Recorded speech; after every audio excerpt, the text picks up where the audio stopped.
بسم اللہ الرحمن الرحیم وَاعْلَمْ أَنَّ نُونَ التَّثْنِيَةِ مَكْسُورَةٌ أَبَدًا وَنُونُ جَمْعِ السَّلَامَةِ مَفْتُوحَةٌ أَبَدًا وَهُمَا يَسْقُطَانِ عِنْدَ الْإِضَافَةِ تَقُولُ جَاءَنِي غُلَامَا زَيْدٍ وَمُسْلِمُو مِصْرٍ وَاعْلَمْ۔ یہاں سے مصنف رحمۃ اللہ علیہ ایک ضابطہ بیان فرما رہے ہیں نون تثنیہ اور نون جمع مؤنث سالم سے متعلق۔ مصنف رحمۃ اللہ علیہ فرماتے ہیں کہ نون تثنیہ ہمیشہ مقصور ہوگا، یعنی اس کے نیچے ہمیشہ زیر آئے گا، جیسے رجلانی، رجلانا، رجلانو، اس پر پیش اور زبر نہیں آئے گا۔ رجلانی تثنیہ کا جو نون ہے ہمیشہ کیا ہوگا؟ مقصور، زیر والا۔ اور جو جمع کا نون ہے وہ ہمیشہ مفتوح ہوگا، جمع مذکر سالم کا، جیسے مسلمونا، مسلمینا، اس نون پر بھی کبھی زبر اور پیش نہیں آئے گا۔ مسلمونی زبر آئے گا، پیش اور زیر نہیں آئے گی۔ مسلمینی، مسلمینو ایسے نہیں ہوگا، بلکہ مسلمی نہ، اس پر زبر ہی آئے گی۔ یہ ضابطہ ہو گیا۔ پھر دوسرا ضابطہ بیان فرماتے ہیں نون تثنیہ اور نون جمع مؤنث سے متعلق۔ دوسرا ضابطہ یہ ہے کہ نون تثنیہ اور نون جمع مذکر سالم یہ اضافت کے وقت گر جاتے ہیں، یعنی جب آپ تثنیہ کو کسی اور اسم کی طرف مضاف کریں گے تو تثنیہ کا جو نون ہے وہ گر جائے گا، جیسے غلامانی، دو غلام، رجلانی، دو مرد۔ اب آپ اس کی اضافت کر دیتے ہیں، غلام کی اضافت کر دیتے ہیں زید کی طرح، غلاما زید، نون گر جائے گا۔ اسی طرح مسلمون، نون جو ہے یہ بھی اضافت کے وقت گر جائے گا۔ مسلمو مصرن، مصر کے مسلمان، نون کیا ہو گیا؟ گر گیا۔ وعلم، اور آپ جان لیں، ان نون التثنیۃ مکسورۃ ابدا، کہ تثنیہ کا نون ہمیشہ مکسور ہوتا ہے۔ ونون جمع السلامتی، اور جمع مذکر سالم کا نون مفتوحۃ ابدا، ہمیشہ مفتوح ہوتا ہے۔ وہما یسقطانی، اور وہ دونوں گر جاتے ہیں، عند الاضافتی، اضافت کے وقت۔ تقول، آپ کہتے ہیں، جاءنی غلاما زیدن، اصل میں کیا تھا؟ غلامانی زیدن۔ ومسلمو مصر، اصل میں کیا تھا؟ مسلمون مصرین۔ یہ دو ضابطے آپ نے پڑھ لیے۔ السابع، یہاں سے مصنف رحمۃ اللہ علیہ اعراب کی ساتویں قسم کو بیان فرما رہے ہیں۔ یہ اعراب کی کون سی قسم ہے؟ ساتویں۔ اس میں معرب کے اعراب کی ساتویں قسم یہ ہے کہ رفع ضمہ تقدیری کے ساتھ ہو، نصب فتح تقدیری کے ساتھ، اور جر کسرہ تقدیری کے ساتھ۔ یہ اعراب کی کتنی قسم ہے؟ ساتویں قسم ہے۔ اور اعراب کی ساتویں قسم یہ ہے کہ رفع تقدیر ضمہ کے ساتھ، یعنی ضمہ تقدیری کے ساتھ، اور نصب تقدیر فتح کے ساتھ، یعنی فتح تقدیری کے ساتھ، اور جر تقدیر کسرہ کے ساتھ، یعنی کسرہ تقدیری کے ساتھ۔ وَيُخْتَصُ، اب یہ اعراب آتا ہے اس میں مقصور کا۔ یہ اعراب کس کا آتا ہے؟ اس میں مقصور کا۔ اور اسی طرح یہ اعراب آتا ہے اس اسم کا کہ جو یا متکلم کی طرف مضاف ہو۔ یہ کتنے اسموں کا اعراب ہے؟ دو قسموں کا۔ اس میں متمکن کی دو قسموں کا یہ اعراب ہے۔ یہ جو اعراب کی ساتویں قسم ہے کہ رفع ضمہ تقدیری کے ساتھ، نصب فتح تقدیری کے ساتھ، جر کسرہ تقدیری کے ساتھ، یہ جو اعراب ہے یہ اس میں متمکن کی کتنی قسموں کا آتا ہے؟ دو قسموں کا۔ تھوڑا تھوڑا لکھتے رہا کریں، آسان ہو جائے گا سبق یاد کرنا۔ وہ دو قسمیں کون سے ہیں اس میں متمکن کی؟ نمبر ایک، اس میں مقصور۔ نمبر دو، وہ اسم جو یا متکلم کی طرف مضاف ہو اور جمع مذکر سالم نہ ہو۔ وہ اسم جو یا متکلم کی طرف مضاف ہو اور جمع مذکر سالم نہ ہو۔ اب اس میں ایک ایک چیز کو ہم سمجھتے ہیں تاکہ کسی قسم کی پریشانی اور الجھن میں آپ مبتلا نہ ہو۔ اب دیکھیں، سب سے پہلے ہم نے کہا کہ ساتواں اعراب یہ ہے کہ رفع ضمہ تقدیری کے ساتھ، نصب فتح تقدیری کے ساتھ، اور جر کسرہ تقدیری کے ساتھ۔ اب یہ تقدیری جو ہم کہہ رہے ہیں اس کا مطلب کیا ہے؟ اس کا مطلب یہ ہے کہ حالت رفعی میں آپ جانتے ہیں پیش آتی ہے، لیکن ان دو اسموں میں آپ کو پیش کہیں پر بھی نظر نہیں آئے گی۔ اسی طرح حالت نصبی کا مطلب کیا ہے؟ کہ زبر آئے، زبر آپ کو نظر نہیں آئے گی۔ اسی طرح حالت جری، جر کا کیا مطلب ہوتا ہے؟ کہ زیر آپ کو نظر آئے، لیکن زیر آپ کو یہاں ان دو اسموں میں نظر نہیں آئے گی۔ اس میں مقصور میں بھی نظر نہیں آئے گی، اور اس اسم میں بھی نظر نہیں آئے گی جو یا متکلم کی طرف مضاف ہوگا جمع مذکر سالم کے علاوہ۔ یہ تو ہو گیا تقدیری کا مطلب، کہ جو ہم کہہ رہے ہیں کہ رفع ضمہ تقدیری کے ساتھ، نصب فتح تقدیری کے ساتھ، جر کسرہ تقدیری کے ساتھ، مطلب کیا ہوگا؟ کہ رفع کی حالت میں آپ کو پیش نظر نہیں آئے گا، نصب کی حالت میں آپ کو زبر نظر نہیں آئے گا، اور جر کی حالت میں آپ کو کسرہ نظر نہیں آئے گا۔ اس میں پھر دوسری چیز سمجھ لیں، اس میں دو چیزیں ہم نے پڑھی ہیں کہ یہ اعراب ایک تو اس میں مقصور کے ساتھ خاص ہے، اور دوسرا اس اسم کے ساتھ خاص ہے کہ جو یا متکلم کی طرف مضاف ہو اور جمع مذکر سالم نہ ہو۔ سب سے پہلے ہمیں یہ بھی پتہ ہونا چاہیے کہ اس میں مقصور کیا ہوتا ہے، اس میں مقصور کس کو کہتے ہیں؟ تو اس میں مقصور اس اسم کو کہتے ہیں جس کے آخر میں الف مقصورہ ہو، یعنی کھڑا زبر جس کو ہم بولتے ہیں، جس کے آخر میں الف مقصورہ ہو، جیسے دنیا، اقصا، اس طرح کے جو الفاظ ہیں، یحییٰ، موسیٰ، عیسیٰ۔ اب یہ تمام الفاظ ایسے ہیں جن کو ہم کہتے ہیں کہ یہ اسم مقصور ہے، ان کے آخر میں کھڑا زبر ہے۔ کھڑا زبر کبھی تو کھڑا زبر کی صورت میں ہی لکھا جاتا ہے، اور کبھی الف کی صورت میں بھی لکھا جاتا ہے، جیسے دنیا کا لفظ، یہ دنیا یا کے بعد الف ہم لکھتے ہیں نا، تو یہ بھی یاد رکھ لیں۔ اسی طرح اس میں مقصور کی تعریف میں یہ بھی یاد رکھ لیں کہ وہ اسم کے جس کے آخر میں الف مدہ ہو اور اس کے بعد حمزہ نہ ہو، اس کے بعد حمزہ نہ ہو، جیسے یحییٰ، عیسیٰ، موسیٰ، دنیا، یہ تمام الفاظ، یہ ہو گیا الف مقصور۔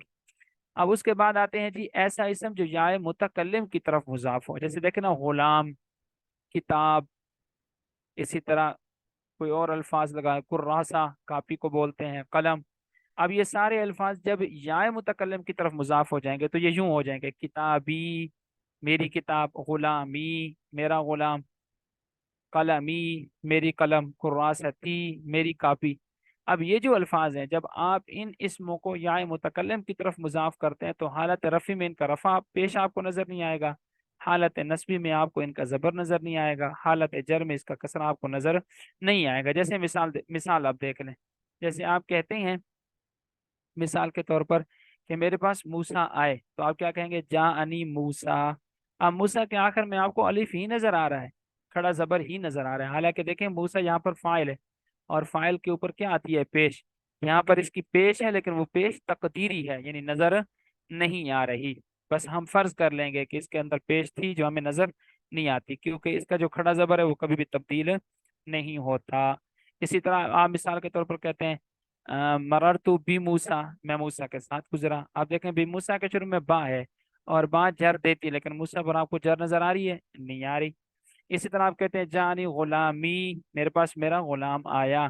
اب غلامی فاعل ہے تو فاعل کے اوپر تو پیش آتی ہے، لیکن یہاں پر آپ کو پیش نظر آ رہی ہے؟ نہیں آ رہی، آپ کو تو آخر میں یا نظر آ رہی ہے۔ اسی طرح آپ کہتے ہیں رأیت غلامی، میں نے اپنے غلام کو دیکھا۔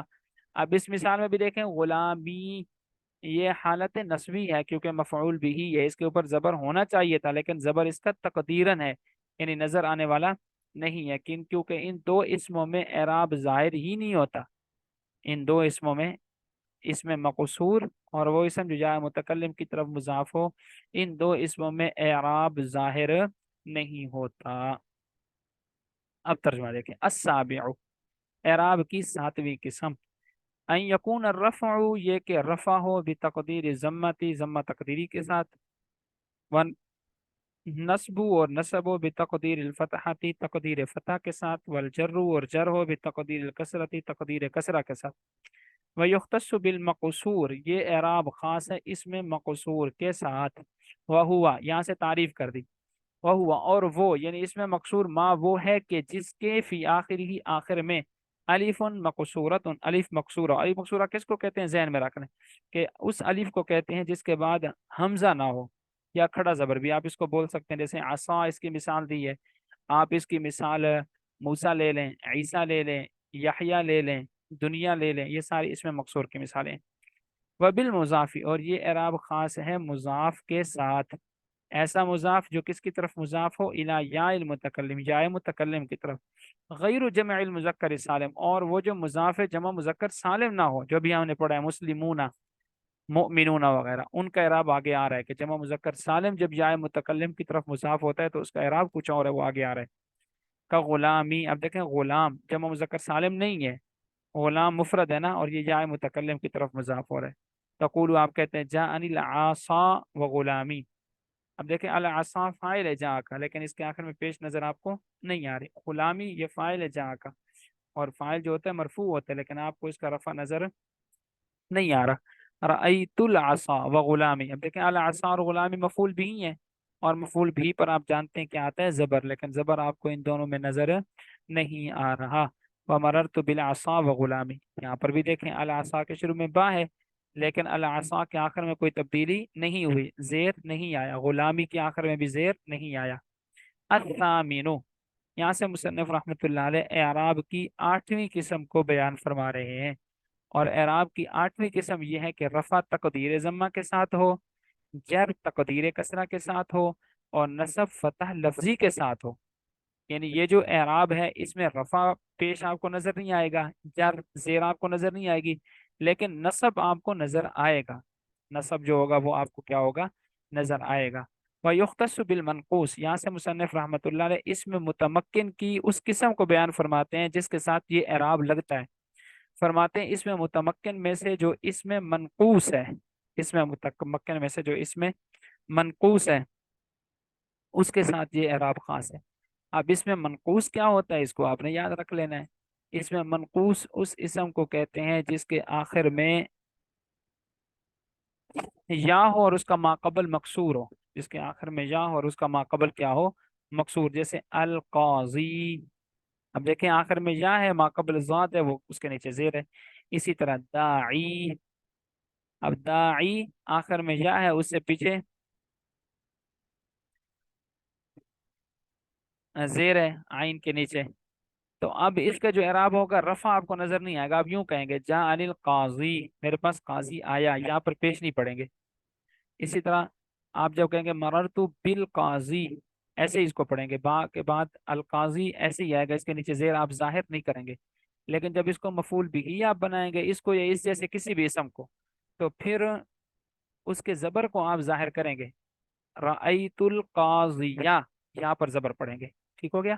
اس میں منقوص کا اعراب بھی آپ کو سمجھ میں آ گیا کہ اس کا پیش بھی آپ نے ظاہر نہیں کرنا، اس کی زیر بھی آپ نے ظاہر نہیں کرنی، لیکن اس کے زبر کو کیا کرنا ہے؟ ظاہر کرنا ہے۔ جب آپ عبارت پڑھ رہے ہوں گے تو عبارت میں اس چیز کا کیا رکھنا پڑے گا آپ کو؟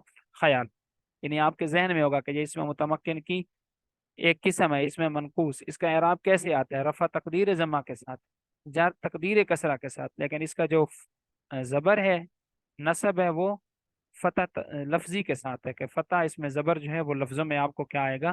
نظر آئے گا۔ الثامن، اعراب کی 8ویں قسم، ان یکون رفع بتقدیر ضمہ، یہ کہ رفع ہو تقدیر ضمہ کے ساتھ، والجر بتقدیر کسرہ، اور جر ہو تقدیر کسرہ کے ساتھ، والنصب بالفتحۃ لفظا، اور نصب ہو فتح لفظی کے ساتھ، ویختص بالمنقوص، اور یہ اعراب خاص ہے اس میں منقوص کے ساتھ، وہوا، اور اس میں منقوص جو ہے وہ ہوتا ہے فی آخری، جس کے آخر میں یاؤن یا ہو، ما قبلہا مکسور، اور یا کا ما قبل مکسور ہو، زیر والا ہو، کل قاضی، جیسا کہ القاضی، تقول آپ کہتے ہیں۔ اب آگے مثال دے رہے ہیں آپ کو، جاء القاضی، پیش نہیں پڑیں گے کیونکہ اس کا اعراب اس میں منقوص کا پیش نظر اس کا نہیں آتا، تقدیرن ہوتا ہے۔ رأیت القاضیہ، زبر پڑھیں گے کیونکہ فتح لفظی ہوتا ہے۔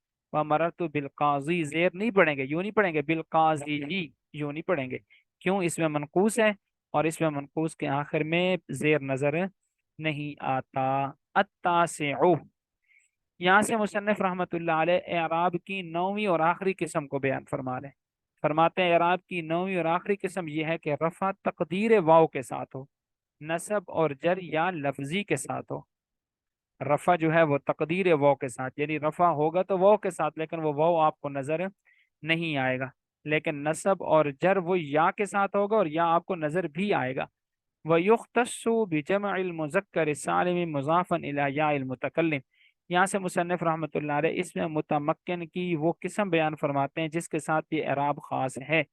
فرماتے ہیں کہ جمع مذکر سالم جب یا متکلم کی طرف مضاف ہو تو اس کا یہ اعراب ہوگا، یعنی رفع اس کا وہ تقدیری کے ساتھ ہوگا، نصب اور جر یا لفظی کے ساتھ ہوگا۔ جیسے اس کی مثال دیکھیں، اس کی مثال ہے مسلمی، یا یہ اصل میں تھا مسلمون، یا اصل میں کیا تھا؟ مسلمون، جمع مذکر سالم ہے نا، جمع مذکر سالم کے آخر میں نون آتا ہے، مسلمون، اور آخر میں یا متکلم کی آپ لگا دیں گے تو یہ کیا ہو جائے گا؟ مسلمون یا۔ لیکن نون کو ہم نے ختم کرنا ہے، نون کو کیوں ختم کرنا ہے؟ اس لیے کہ ہم نے ابھی تھوڑی دیر پہلے پڑھا ہے کہ جمع مذکر سالم کا جو نون ہے وہ اضافت کے وقت ختم ہو جاتا ہے، تو جب اضافت کے وقت یہ ختم ہوا تو کیا ہو گیا؟ مسلمو یا۔ اب دیکھیں دوسرا قاعدہ لگے گا کہ جب ایک کلمے میں واو اور یا جمع ہو جائیں تو واو کو یا کر کے یا کا یا میں ادغام کرتے ہیں تو کیا ہو جائے گا؟ مسلمیا، مسلمیا۔ پھر دوسرا قاعدہ آپ نے پڑھا ہے صرف کے اندر کہ یا کا ماقبل ہمیشہ مکسور ہوتا ہے، یا اپنے ماقبل میں پیش کو کبھی بھی قبول نہیں کرتا، تو یہاں تو میم پر پیش ہے، تو میم کے پیش کو کس میں تبدیل کر دیں گے؟ زیر میں، تو ہو جائے گا مسلمیہ۔ اب آپ کیا کہیں گے؟ جانی مسلمیہ، کہ میرے پاس کئی مسلمان آئے۔ اب مسلمیہ یہ حالت رفعی ہے، لیکن اس میں آپ کو رفع واو کی صورت میں نظر نہیں آ رہا، یہاں واو آپ کو نظر ہی نہیں آ رہا، مسلمیہ آپ پڑھ رہے ہیں، واو تو کہیں نہیں پڑھ رہے۔ اور جب اس کو یوں پڑھیں گے حالت نصبی میں کہ رأیت مسلمیہ، تو ہم نے پڑھا تھا کہ حالت نصبی میں یا لفظی کے ساتھ، تو یا تو آپ کو نظر آ رہے ہیں، ہم پڑھ رہے ہیں مسلمیہ، یا پڑھ رہے ہیں نا، تو یا آپ کو نظر آ رہا ہے، تو یا لفظی کے ساتھ۔ اور حالت جری میں کیا پڑھیں گے؟ مررتو بمسلمیہ، اور ہم نے پڑھا ہے کہ حالت جری میں بھی یا کیا آئے گا؟ نظر آئے گا، تو نظر آ رہا ہے نا۔ تو حالت رفع میں آپ کو واو نظر نہیں آ رہا، تو حالت رفع میں واو تقدیری کے ساتھ، اور حالت نصبی اور جری میں یا لفظی کے ساتھ، کہ یا اس میں آپ کو کیا آئے گا؟ نظر آئے گا۔ التاسع، اعراب کی 9ویں قسم، ان یکون الرفع، یہ کہ رفع ہو یعنی پیش ہو، بتقدیر الواو، واو تقدیری کے ساتھ۔ واو تقدیری کا کیا مطلب؟ کہ واو آپ کو نظر نہیں آئے گا۔ والنصب والجر بالیاء لفظا، نصب اور جر یا لفظی کے ساتھ۔